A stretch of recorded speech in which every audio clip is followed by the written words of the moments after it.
नमस्कार, सुप्रभात विद्यार्थियों। आज हम अपने हिंदी विषय के अध्ययन को शुरुआत करें।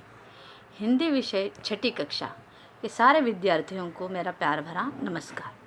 आज हम अपना नया पाठ की शुरुआत करेंगे। नए पाठ की शुरुआत करने से पहले आप मुझे बताइए, आपका जन्मदिन हो या कोई त्यौहार होता है तो उस वक्त आपके माता पिता, आपके परिवार के सदस्य, आपके मित्र या आपके परिवार के अन्य लोग आपके लिए भेंट स्वरूप या कोई गिफ्ट लेके आते हैं, बराबर ना। तो ये जो गिफ्ट लेके आते हैं, तो ऐसे गिफ्ट में आपको क्या क्या मिलता है? गिफ्ट के रूप में आपको बताइए मुझे। इस गिफ्ट के रूप में आपको मिलता है, कभी कभी घड़ी मिलती है, साइकिल मिलती है, खिलौने मिलते हैं। हमारे बचपन में हमें किताबें भी मिलती थी, तरह तरह की कहानियों की किताब मिलती थी। तो इस तरह से आपको भी किताबें मिलती है ना। तो उसी तरह से आज का हमारा जो एक पाठ है, इस पाठ में एक लड़का है ऋत्विक नाम का। उस ऋत्विक नाम के इस लड़के को एक उपहार मिला है और ये उपहार जो है वो बहुत ही अनोखा उपहार है। और उपहार देने वाली जो व्यक्ति है वो भी आपको पता चलेगा कि कौन है। तो आपको भी ऐसा लगता कि मुझे वो व्यक्ति मिल जाए और वो मुझे उपहार दे तो कितना अच्छा है। तो आप जानने के लिए उत्सुक होंगे ही कि ऋत्विक को किसने उपहार दिया और कौन सा उपहार दिया। तो चलिए देखिए, हमारे नया पाठ है, पाठ क्रमांक 3 उपहार। इसमें ऋत्विक को कौन सा उपहार मिला है हम देखेंगे। इस प्रस्तुत कहानी में बताया गया है कि लक्ष्य की प्राप्ति के लिए रुचि और लगन आवश्यक है। हमने अपने सामने कोई भी लक्ष्य रखा है, अगर उसे पाना चाहते हैं तो हमें मन लगा कर काम करना है, बड़ी मेहनत कर लेनी है और लगन से ही उस मकाम तक हम पहुंच सकते हैं। तो इसीलिए हम अपने पाठ को शुरुआत करेंगे। एक गांव में ऋत्विक नाम का लड़का रहता था। वह बहुत गरीब था। गांव के पास पुस्तक मेला लगा था। देखिए, आपके सामने जो चित्र है उसमें ऋत्विक है और ऋत्विक के गांव के पास ही पुस्तक मेला लगा था। ऋत्विक एक गरीब लड़का था। तो आगे उसने माँ से कहा, मैं भी मेला देखने जाऊंगा। उसकी माँ बोली, देखो, घर में कोई बड़ा नहीं है, तुम अकेले कैसे जाओगे इतनी दूर। ऋत्विक पुस्तक मेला देखना चाहता था, उसे पुस्तकें खरीदनी थी, इसीलिए वो अपनी माँ से ज़िद कर रहा था कि मुझे पुस्तक मेला देखने जाना है। लेकिन माँ ने कहा, घर में कोई बड़ा नहीं है, तुम अकेले कैसे जा सकते हो इतनी दूर। और माँ ने उसको समझाने की कोशिश की। बेटा, मेला देखने की जिद छोड़ दो, चलो दूध पी लो। अपनी माँ की बात सुनकर ऋत्विक उदास हो गया और एक पेड़ के नीचे जा बैठा। देखिए बच्चों, आपको पता है पुस्तकों का मेला भी लगता है, वहाँ तरह तरह की किताबें होती है।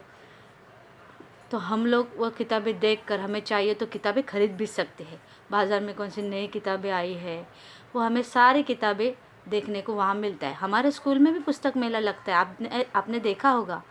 वहाँ पर तरह तरह की किताबें अच्छे तरीके से सजाई हुई रहती है, लगाई हुई रहती है। आप जाकर वो किताब देख सकते हो, उसमें से कौन सी किताब आपको अच्छी लगी तो आप उसको खरीद सकते हो। खरीदते हो ना। हर साल हमारे स्कूल में इस तरह का पुस्तक मेला हमेशा लगता है। तो उसी तरह से ऋत्विक के गांव के पास भी इस तरह का पुस्तक मेला लगा था। ऋत्विक चाहता था कि अब वो वहाँ पर जाए, पुस्तकें देखे, उसमें से कोई पुस्तक खरीद ले। लेकिन उसके घर में उसको लेके जाने वाला दूसरा कोई बड़ा व्यक्ति नहीं था। इसलिए माँ ने उसको समझाने की कोशिश की कि बेटा, आपको वहाँ लेके जाने के लिए दूसरा घर में कोई बड़ा नहीं है, इसलिए तुम जिद छोड़ दो, चलो दूध पी लो। अपनी माँ की बात सुनकर ऋत्विक उदास हो गया और एक पेड़ के नीचे जाकर बैठा। घर से बाहर एक पेड़ था, वहाँ पर जाकर वो बैठ गया। आगे अचानक उसकी दृष्टि दूर पेड़ों के पीछे गई, जहाँ बहुत तेज रोशनी थी। वह उठकर वहाँ गया। वहाँ सुनहरे पंखों वाली एक परी खड़ी थी। अचानक ऋत्विक बैठा था उदास होकर और मन ही मन कुछ सोच रहा था। उसी वक्त उसकी दृष्टि, दृष्टि मतलब नज़र, दृष्टि दूर पेड़ों के पीछे गई। उस बहुत सारे पेड़ थे सामने, उस पेड़ों के पीछे उसकी दृष्टि गई जहाँ बहुत तेज़ रोशनी थी। वो उठकर वहाँ गया, क्योंकि हमेशा नज़र आने वाले उन पेड़ों के पीछे कभी रोशनी दिखाई नहीं दी। आज ऐसा क्यों लग रहा है, ये जानने की उत्सुकता उसके मन में उत्पन्न हुई। इसलिए वो पेड़ों के पास वहाँ पर देखने गया कि वहाँ ऐसा क्या है कि जहाँ रोशनी दिखाई दे रही है। वो उठकर वहाँ गया। वहाँ सुनहरे, सुनहरे मतलब गोल्डन, सोने जैसे रंग वाले सुनहरे पंखों वाली एक परी खड़ी थी। तो अचानक उसकी दृष्टि दूर पेड़ों के पीछे गई, वहाँ बहुत तेज़ रोशनी थी। वो उठकर वहाँ गया और उसने वहाँ देखा कि वहाँ पर एक सुनहरे पंखों वाली एक परी खड़ी थी। फिर यहाँ पर देखिए, इस तरह से वो पेड़ के नीचे बैठा हुआ था। उसने परी को देखा। परी उसके पास आकर उसके साथ बातें करने लगी। कितनी अच्छी कल्पना है ना।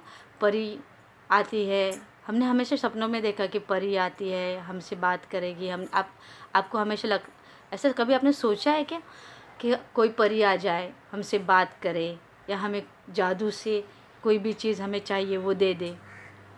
इस तरह से हमने तो कहीं सीरियल में देखा है, किसी मूवी में देखा है, कि कहानी में सुना है। लेकिन यहाँ पर ऋत्विक जहाँ पर जाकर बैठा था, वहाँ सचमुच एक परी आ गई और उससे बातें करने लगी। अभी परी और ऋत्विक के बीच में क्या बातें हो रही है, चलो हम आगे देखेंगे। तो ऋत्विक ने हैरान होकर उससे पूछा, हैरान हो गया ऋत्विक, ऐसे कैसे परी और मेरे सामने, तुम कौन हो? वह बोली, मैं परी हूँ, लेकिन तुम यहाँ उदास क्यों बैठे हो? ऋत्विक ने परी से पूछा कि तुम कौन हो? तब वह परी ऋत्विक से बातें करने लगी और बोली, मैं परी हूँ, लेकिन तुम यहाँ उदास क्यों बैठे हो? परी का प्रश्न सुनकर ऋत्विक के आंखों में आंसू आ गए। ऋत्विक के आंखों में आंसू आ गए मतलब अभी तक तो उदास होकर वो बैठा हुआ था। उसे किसी ने पूछा भी नहीं कि उसकी उदासी का कारण था। जब परी ने अपनापन दिखाकर उसकी उदासी का कारण उससे पूछा, तो अचानक उसकी आंखों में आंसू आ गए। वो रोना उसने शुरू कर दिया। तो आंखों में आंसू आना ये मुहावरा है। जैसे मुझे चोट लगने पर मेरे आंखों में आंसू आ गए, मेरी किताब गुम होने पर मेरे आंखों में आंसू आ गए। इस तरह से हम वाक्य में प्रयोग करते हैं मुहावरे का। आंखों में आंसू आना मतलब रोना। तो यहाँ पर ऋत्विक के आंखों में आंसू आ गए जब परी ने उससे उसके उदासी का कारण पूछा। तो उसने कहा, मैं अपने दोस्तों के साथ पुस्तक मेला देखना और पुस्तक खरीदना चाहता हूँ। यह कहकर ऋत्विक खामोश हो गया।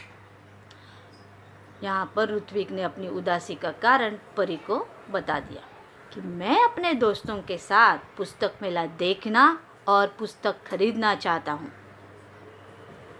हमारे गांव के, उसने सब कहानी परी को बता दी कि हमारे गांव के पास एक पुस्तक मेला है, आया हुआ था, इसीलिए मैं वहाँ पर पुस्तक खरीदने जाने वाला था, पुस्तक मेला देखने जाने वाला था।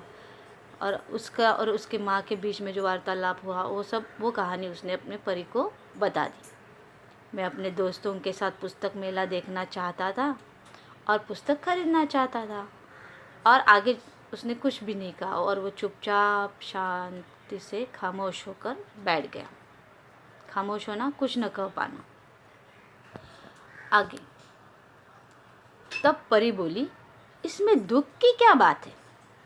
समझ लो, तुम्हारी मदद करने के लिए ही मैं आई हूँ। ऐसा मैं तभी करूँगी जब तुम मेरे परीक्षा में उत्तीर्ण हो जाओगी। यहाँ पर परी ने ऋत्विक से कहा, अगर पुस्तक मेला देखने नहीं जा पाए तो उसमें उदास होने वाली क्या बात है? समझ लो, तुम्हारी मदद करने के लिए, मदद सहायता, तुम्हारी सहायता करने के लिए, तुम्हारी मदद करने के लिए ही मैं आई हूँ। ऐसा, लेकिन मैं आपकी मदद या सहायता तभी करूँगी जब तुम मेरी परीक्षा में उत्तीर्ण हो जाओगे। मतलब यहाँ पर परी ऋत्विक की मदद तभी करने वाली थी जब वो एक परीक्षा में उत्तीर्ण होगा। अब ये परीक्षा कौन लेने वाला था? तो ये परीक्षा लेने वाली थी परी। और इस परीक्षा में अगर ऋत्विक उत्तीर्ण हो गया, उत्तीर्ण मतलब पास, इस परीक्षा में अगर ऋत्विक उत्तीर्ण हो जाएगा तो परी उसकी मदद करने के लिए तैयार हो जाएगी। तो चलिए, क्या परीक्षा और कौन सी परीक्षा लेगी परी, हम देखेंगे आगे जाकर। कौन सी परीक्षा है? ऋत्विक ने पूछा। परी ने कहा, बता दिया तो परीक्षा कैसी। ठीक है, ऐसा कहकर ऋत्विक वहाँ से चला गया। जब परी ने ऋत्विक से कहा कि मैं आपकी परीक्षा लेने वाली हूँ, तभी तुरंत ऋत्विक ने पूछा, कौन सी परीक्षा? परी ने कहा, अगर मैंने आपको बता दिया कि परीक्षा कैसी है तो उससे क्या मतलब होगा? तो ठीक है, ऐसा कहकर ऋत्विक वहाँ से चला गया। तो इस तरह से यहाँ पर हमने देखा कि ऋत्विक पुस्तक मेला देखना जाना चाहता था। पुस्तक मेला कहाँ लगा था? तो गांव के पास लगा था।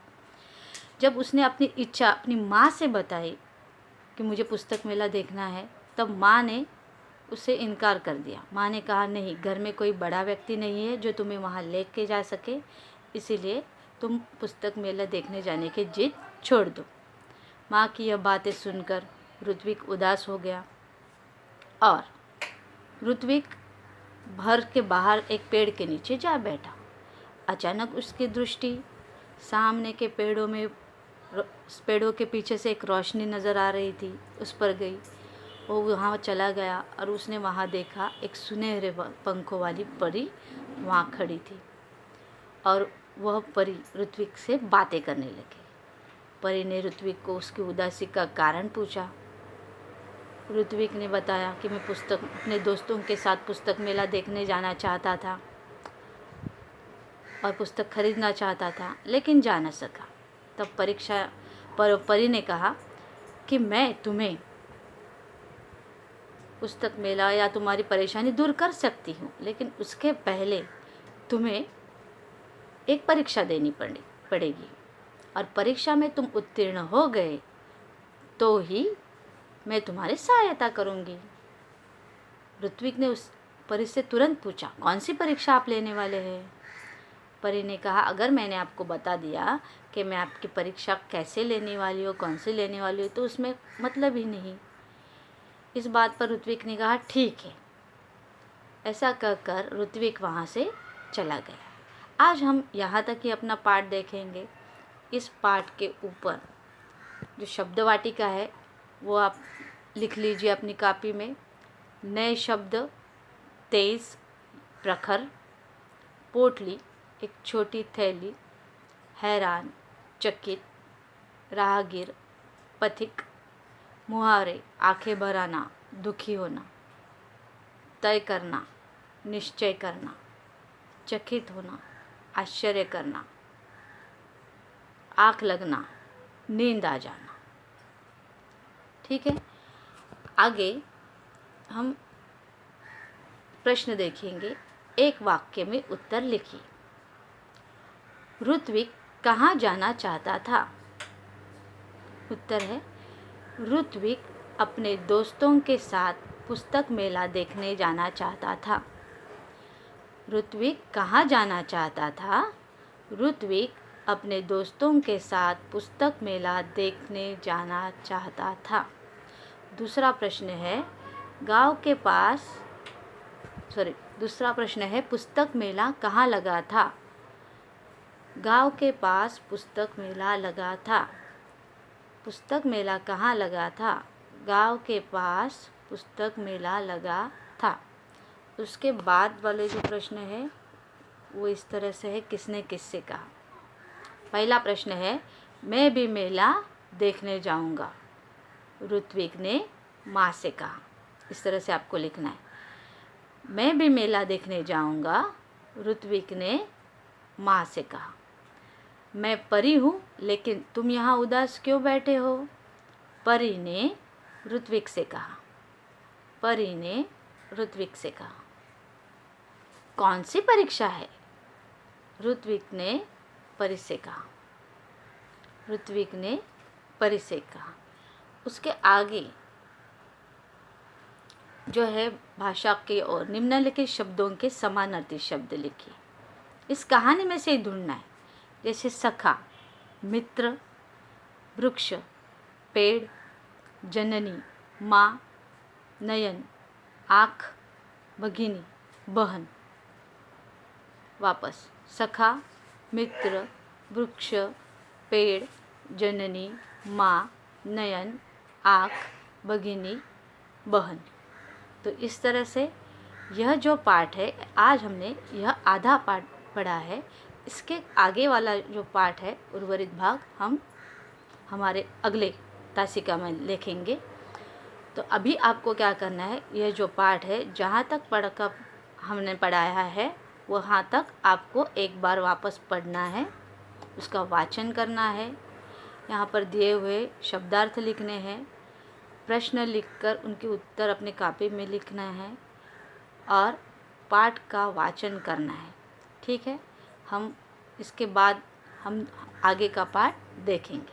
आज तक इतना ही काफ़ी है। धन्यवाद।